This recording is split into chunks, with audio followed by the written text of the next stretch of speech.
Alright guys, let's talk about ASTER for the first time in a couple of days here. Now I need to go ahead and say there isn't much history still on ASTER. We've only taken a look at this a couple of days ago, but I did adjust this little flag here just slightly, guys. I put it on a 4-hour time frame, and you can see that it is just starting to get a little bit of a breakout here. So right now we are being rejected at this $1.85 on a daily time frame. Now the daily resistances aren't that strong. Keep in mind, if it were weekly resistance, I would say it's 7 times stronger than a daily. So yeah, I do think we will eventually break through this. Now the target of this flag is sitting up here at about, let's see, $3.50 on this breakout. So let's see if it can, hold and sustain this momentum. But it has actually retested this top of the trend line here, this top of the flag, at least one time. So I don't know if it's about to roll over and retest it and get a bounce, but it's very possible that that could happen. Taking a look at the volume profile, you can see also the point of control sits at about $1.85 here.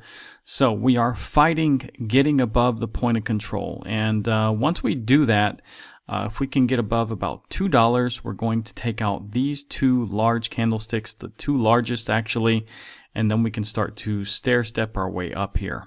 Now when it comes to the Bollinger Bands, we don't really have a pinch here, although we do have this blue line coming down a little bit here, but this one is kind of flat. Now we had more of a pinch back on the 30th basically, but that resulted in some downward action, so I can't say that the Bollinger Bands are really helping right now. Now again, we have to look at the RSI and stochastic here on a 4-hour time frame and down. Unfortunately on stochastic, the blue line is just about to cross this red line to the downside here, and the RSI is also slightly pointed down. So on a 4-hour time frame, not looking too good actually. On the 1-hour time frame, it's pointed down pretty heavily here on stochastic, but getting into this oversold territory, so we will see it turn back around here shortly. RSI is already starting to turn back around.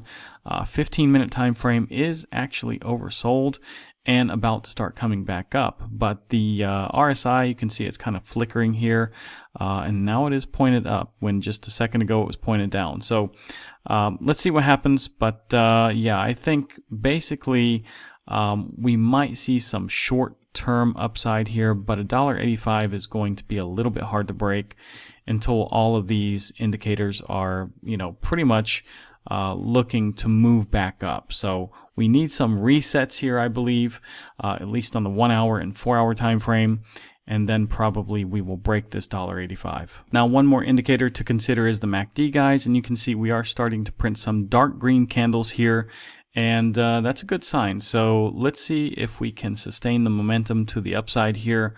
We don't want to see this blue line roll back over and cross below this red line, but for now it does appear that it is pointed up.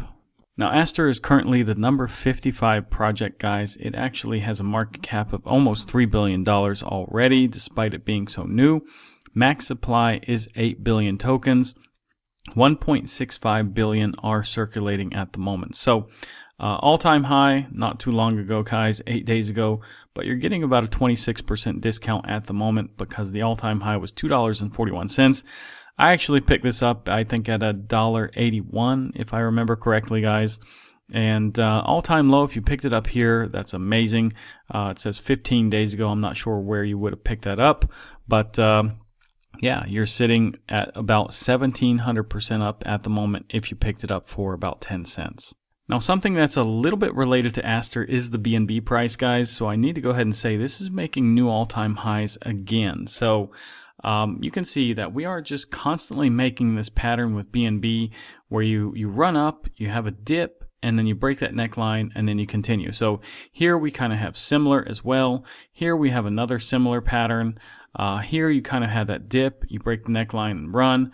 So this is just a pattern you're seeing over and over and over here with BNB lately. So yeah, we are now making new all-time highs. Guys, really the next resistance for BNB sits up here at about $1,650. So, until we see some pause or some consolidation, that is probably the next stop that, is really standing in the way of BNB. Jumping over to Bitcoin here, you can see that the inverse head and shoulders is breaking out to the upside, guys. Like I said, we did have this shoulder here. We had a head here. We have this other shoulder. And basically, the target of this is up here at about 126,500. So right now, we are getting pretty close to that target, guys. And we really only have one more daily resistance above us. So that's 123,452.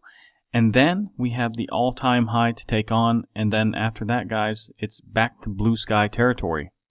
However, let me warn you guys, we do have a pretty significant CME gap to the downside. Unfortunately, it is to the downside, not to the upside. Now, it's about $1,600 as you see here. And basically that gap begins, let's say at 111,400 or so, plus minus, and it goes down to about 110 plus minus. So after it got down there, that means the gap would be filled. But guys, we don't necessarily have to fill this gap, now. It can be in 6 months, it can be in a year. We'll see, guys. You just never know. We did have a quite significant gap when we were making all-time highs. I think it was about like 8 months ago or something like that, if I remember correctly, maybe 9 months. And we came back like $40,000 and filled that gap. Now, we are only about $10,000 or so above the gap right now. And, the further we get away from it, the more unlikely it is, anytime soon. But eventually it probably will get filled. So just keep that in mind, guys. Now, before I go a little farther in this video, guys, you can claim some bonuses on my favorite crypto exchanges below. I have partnerships with Bybit, MEXC, BNB, Bitrue, BTSE, WEX, and CoinEx, guys. You can also find Moodix here. You can get a free 7-day trial. And guys, if you want a safe, cold wallet, check out CypherRock here. If you use my link, you get 17% off. So check that out, guys. You can also follow me on X here. Now, we're only 2 days into October, and we've already exceeded the gains from September. But guys, we still have a long way to go, so don't celebrate too quickly, of course. Now, we've only had 2 red Octobers, and basically the average we have in October is plus 20.5%. So that's really nice to see, guys. So we had actually the last 6 Octobers were green. This would mark the 7th if we can keep it green. So that's pretty amazing. Now, Ethereum did prove me wrong last night. It actually broke back into this flag, which I didn't think it would, but it did. So I'm happy for it, guys. This is leading the altcoins, and it's making my bags pump too. So it did actually retest also this trend line here, this flag, the bottom side here, as you see right there. Now, it has broken through a couple of resistances already today, but we're only about 20 bucks above this line right now. So let's see if we can hold that. If it seals a daily candle above 44.80, that's perfect, guys. Now, the next resistance above that is a daily resistance, and that's at 45.48. And then we got to break through the top side of this flag again. Now, the total market cap, as you see here, guys, is actually pushing up against the last resistance that we have at 4.12 trillion on a daily time frame. So it's not that strong. And yeah, if you guys remember, we do have this inverse head and shoulders still. We still haven't reached the target up here at about, what, 4.33 trillion. And yeah, we're on the way there, guys. Now, after we get through 4.12 trillion, basically we have to see where this, falls. And we'll be creating new, supports and resistances along the way. Now, the total market cap excluding Bitcoin, you can see we're almost through that last resistance here at 1.71 trillion on a monthly time frame. So that's good news, guys, but we are still inside this channel here, as you see. But I wanted to point out, pretty much in the last, 6 months here, only this month was a little bit red. I mean, it was almost green. But we are still making, higher lows along the way. So you can see here, here's a low, here's the next higher low. So the trend is really still up, guys. I mean, you can see we are just making higher lows, and it's looking good, at least for the total market cap excluding Bitcoin. Let's put this on a daily time frame real quick. But yeah, you can see we're trying to break through basically 1.68 trillion at the moment. We're just slightly above that right now. But once we break the top side of this channel, I just think we're going to go really on a massive run, guys. Bitcoin dominance is still a little bit high though, but we have just a little bit more than 3 days to come down at least below 58.61. I do believe this is just going to be a retest of this 58.61. We're not that far above it really. And, you know, eventually we will make our way down, guys. We are going to see this area down here, somewhere between about 48% down to maybe about 39.5%.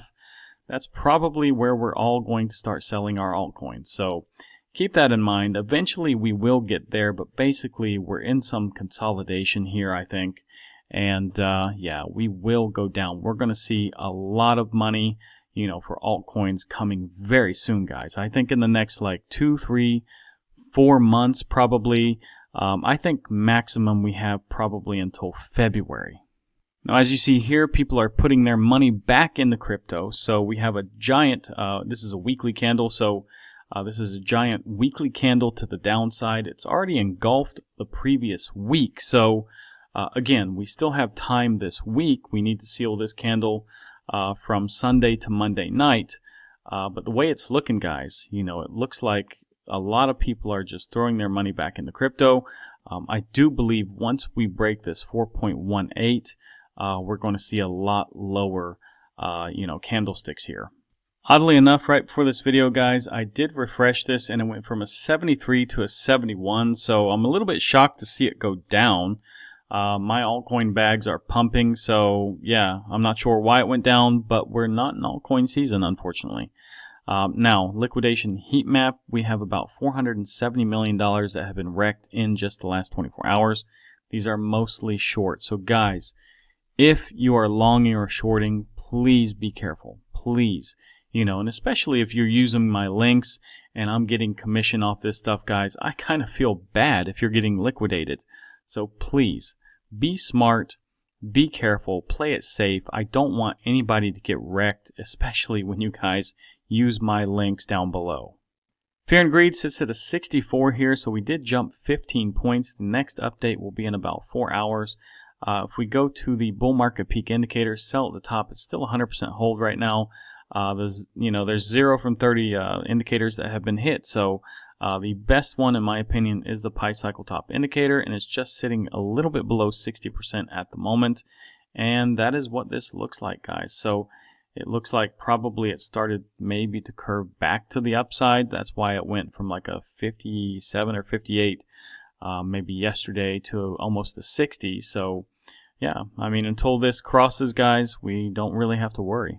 Economic calendar tomorrow, though, is missing non-farm payrolls. So that was probably the most important thing for this week that was planned.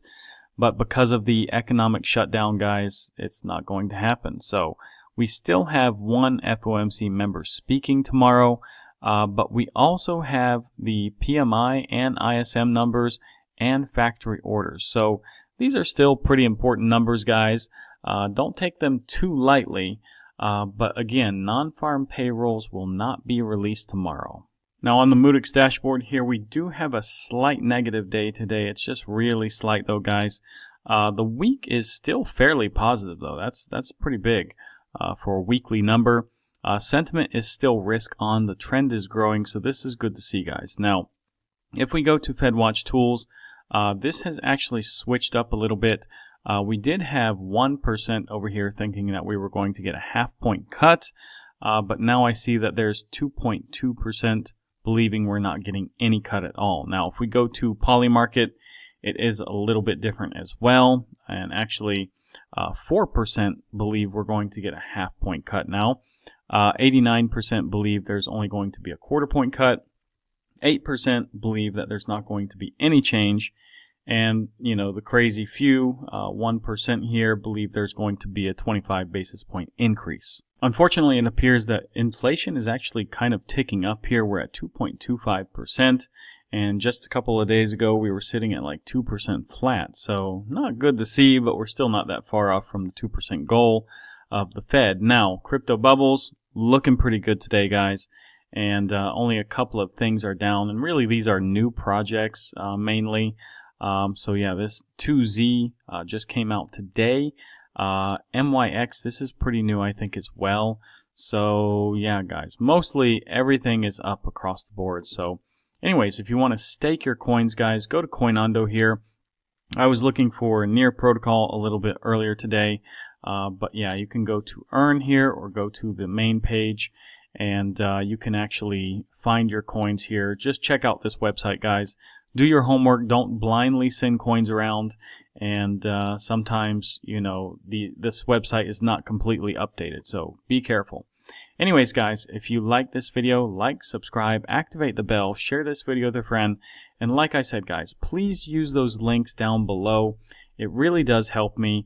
You know, I do get commission when you use my links, but guys, you're going to pay the commission anyways. So would you rather give it to, you know, one of your favorite influencers, or would you just rather give it all to the exchange? So, you know, just think of it that way, guys. Even if it's not me, you know, use other influencers' links because they do get money that way.